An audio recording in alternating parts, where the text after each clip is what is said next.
مگر اس کے برعکس ہم یہ دیکھتے ہیں کہ قرآن مجید میں جب اہل ایمان آخرت کے حوالے سے دعا مانگتے نظر آتے ہیں تو وہ ہر جگہ جہنم کے عذابوں سے پناہ مانگتے یا پھر جنت مانگنے سے قبل جہنم سے عافیت کی درخواست کرتے ہیں۔ مثلاً آل عمران کی آیات 16 اور 191 اور سورۃ الفرقان کی آیت 65۔ ایک سوچنے والے ذہن میں یہ فطری سوال پیدا ہوتا ہے کہ اس کا کیا سبب ہے؟ قرآن مجید کا گہرا مطالعہ یہ بتاتا ہے کہ اس کا سبب اہل ایمان کی وہ معرفت ہے جو انہیں عطا کی گئی ہوتی ہے۔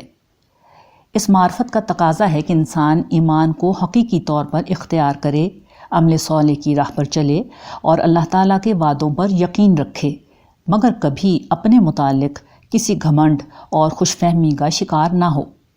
بندہ مومن سے مطلوب ہے کہ وہ سب کچھ کرنے کے بعد بھی اپنے عمل کو کچھ نہ سمجھے۔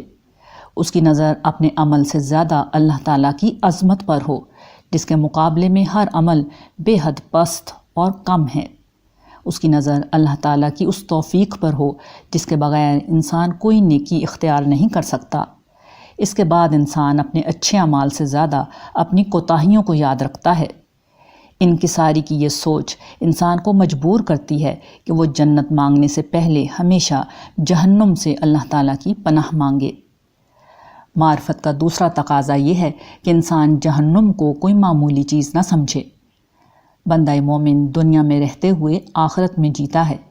وہ قرآن کی آنکھ سے آخرت کے احوال کو اپنے سامنے زندہ دیکھ سکتا ہے۔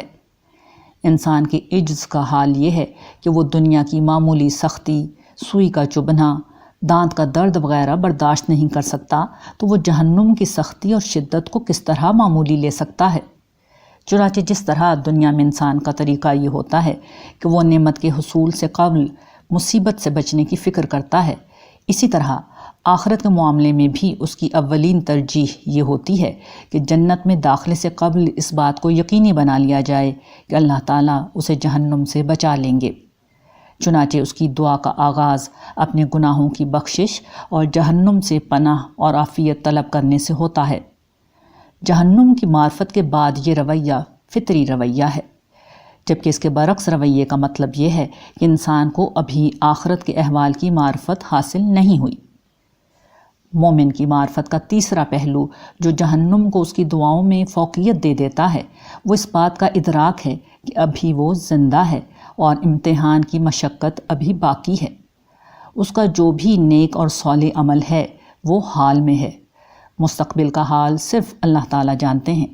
چنانچہ یہ ممکن ہے کہ اس کا خاتمہ حسن عمل پر نہ ہو۔ ایسے میں جہنم سے عافیت کی دعا دراصل یہ درخواست ہوتی ہے کہ اسے دنیا میں برے اعمال اور نتیجتاً آخرت میں برے انجام سے بچایا جائے۔ صرف جنت مانگنے کے بجائے صرف جہنم کی پناہ مانگنے کا ایک پہلو یہ بھی ہے کہ آخرت میں انسان کو اگر جہنم سے بچا لیا گیا تو لازماً اسے جنت میں داخل کیا جائے گا، جبکہ جنت میں داخل ہونے والے کچھ لوگ ایسے بھی ہوں گے جو اپنے برے اعمال کی بنا پر میدان حشر کی سختیاں اور جہنم کے عذاب بھگت کر جنت میں داخل ہوں گے۔ چنانچہ جہنم اور اللہ کی پکڑ سے پناہ مانگنا گویا اس چیز کو یقینی بنانا ہے کہ اللہ تعالیٰ انسان کو براہ راست جنت میں داخل فرمائیں۔ خلاصہ یہ کہ انسان ایک انتہائی کمزور مخلوق ہے، جبکہ جہنم بدترین عذاب کی جگہ ہے۔ ایسے میں عقل مندی یہی ہے کہ جنت مانگنے سے پہلے ہمیشہ جہنم سے اللہ کی پناہ مانگی جائے۔ قیامت کی تباہی۔ قرآن کریم کا مطالعہ یہ بتاتا ہے کہ یہ دنیا اور اس کے باسی بہت جلد ایک عظیم حادثے سے دوچار ہونے والے ہیں۔ یہ حادثہ قیامت کا وہ زلزلہ ہے جو زمین پر ناقابل تصور تباہی برپا کرے گا۔ جس حادثے کے نتیجے میں ہمالیہ جیسے بلند پہاڑ روئی کے گالوں کی طرح فضا میں اڑتے پھریں، اندازہ کیا جا سکتا ہے کہ اس کی شدت کیا ہوگی اور اس کے نتیجے میں انسانوں پر کیا گزرے گی۔ قرآن کریم کے ایک طالب علم کے سامنے یہ سوال پیدا ہوتا ہے کہ انسانیت کی موت اس ہولناک طریقے پر کیوں واقع ہوگی؟ زندگی کی بساط لپیٹنے کا کوئی آسان طریقہ بھی اختیار کیا جا سکتا تھا۔ اصل بات یہ ہے کہ انسان کو اس دنیا میں اللہ کی بندگی کے لیے پیدا کیا گیا تھا، مگر لوگ اللہ کے بجائے دوسروں کی بندگی میں لگ گئے۔ پوری انسانی تاریخ میں بتوں کی پرستش کی جاتی رہی ہے، اور آج تاریخ کے اختتام پر انسان نے اپنی خواہش نفس کو معبود بنا لیا ہے۔ ایسے میں قیامت کی عظیم تباہی لوگوں کو یہ بتانے آئے گی کہ جس خدا کو انہوں نے نظر انداز کر دیا تھا وہ کس قدر بلند، طاقتور اور صاحب جبروت ہستی ہے۔ عقل کا تقاضا تھا کہ عظیم سمندروں کے خالق کے آگے جھکا جائے، لوگ نہ جھکے، سو اب سمندر خود ابل کر اس کی گواہی دیں گے۔ فطرت کا تقاضا تھا کہ بلند پہاڑوں کے مالک کے سامنے سرنگوں ہوا جائے، انسان نہ ہوا۔ اب پہاڑ ریزہ ریزہ ہو کر خدا کی عظمت کا ثبوت دیں گے۔ پیغمبروں کی تعلیم تھی کہ ساری مخلوق کے رب کو اپنی توجہ کا تنہا مرکز بنایا جائے۔ ابن آدم نے اس تعلیم کو بھلا دیا۔ اب مخلوق کی مکمل تباہی اسے رب کی بڑائی کا احساس دلائے گی۔ جو لوگ عقل، فطرت اور نبیوں کا پیغام نہ سمجھ سکے، قیامت ان اندھے، بہرے اور غافل لوگوں کو خدا کا تعارف کرائے گی۔ اور اس میں کیا شک ہے کہ ایسے اندھے اور بہروں کو جھنجھوڑنے کے لیے قیامت جیسی تباہی ہی کی ضرورت ہے۔ بلاوا اور پیغام۔ جسٹس مشیر عالم سپریم کورٹ کے جج ہیں۔ پچھلے دنوں ان کی عدالت میں کیس کی سماعت کے دوران بڑا عبرتناک واقعہ پیش آیا جو ان کے دوست ڈاکٹر مظہر صاحب نے ہمیں سنایا۔ یہ کیس کسی سرکاری ملازم کا تھا جسے اس کی مدت ملازمت سے قبل ہی ریٹائر کر دیا گیا تھا۔ ان صاحب نے عدالت میں مقدمہ دائر کر دیا۔ مقدمے کی سماعت کے دوران میں جسٹس مشیر عالم نے مدعی سے سوال کیا کہ ان کی ریٹائرمنٹ میں کتنا عرصہ باقی ہے۔ مدعی نے جواب دیا کہ اس کی ریٹائرمنٹ میں ابھی 2 برس باقی ہیں۔ یہ الفاظ مدعی نے ادا کیے ہی تھے کہ وہ زمین پر گرے اور ہارٹ اٹیک کے نتیجے میں دنیا سے رخصت ہو گئے۔ موت اس دنیا کی سب سے بڑی حقیقت ہے، مگر انسان اس موت کو نظر انداز کر کے جیتا ہے۔ وہ اپنی زندگی میں ہر چیز کا منصوبہ بناتا ہے سوائے موت کے بعد شروع ہونے والی زندگی کے۔ وہ زندگی میں ہر چیز کے لیے لڑتا ہے سوائے موت کے بعد کی کامیابی کے لیے۔ شادی، بچے، تعلیم، گھر، ملازمت، کاروبار، ان میں سے ہر چیز زندگی بھر انسانی توجہ کا مرکز بنی رہتی ہے۔ انسان عین موت کے کنارے کھڑے ہو کر بھی زندگی کو دیکھتا رہتا ہے، یہاں تک کہ موت کا فرشتہ خاموشی سے اس کے دروازے پر دستک دیتا اور جواب کا انتظار کیے بغیر مکان دل میں داخل ہو جاتا ہے، اور پھر مکین کی جان کو اس کی مرضی دریافت کیے بغیر اپنے ساتھ لے جاتا ہے۔ انسان سوچ بھی نہیں پاتا کہ نقد جاں ایک روز اچانک اتنی خاموشی سے مٹی میں مل جائے گی۔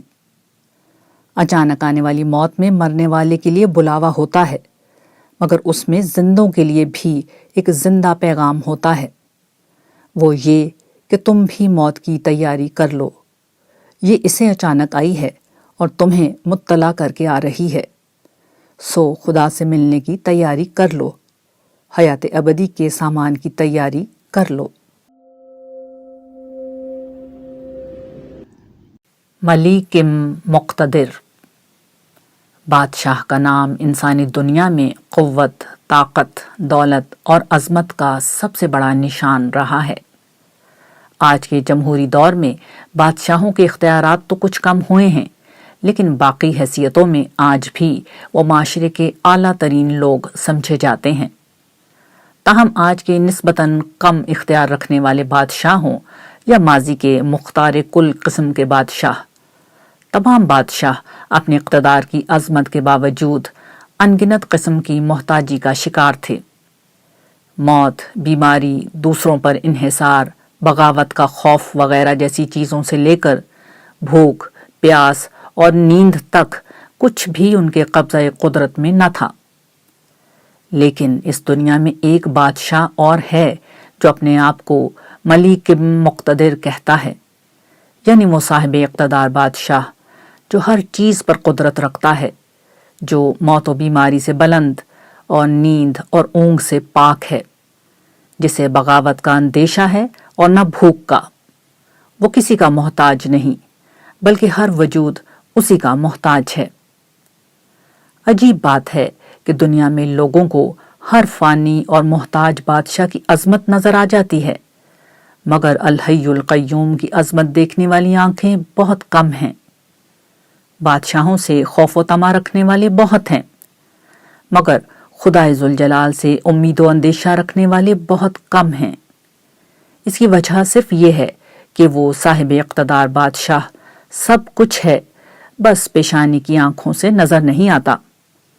لیکن وہ انسان ہی کیا جو آنکھوں کی بصارت سے ہر چیز دیکھے۔ انسان تو وہ ہے جو عقل کی بصیرت سے حقائق کو پہچان لے۔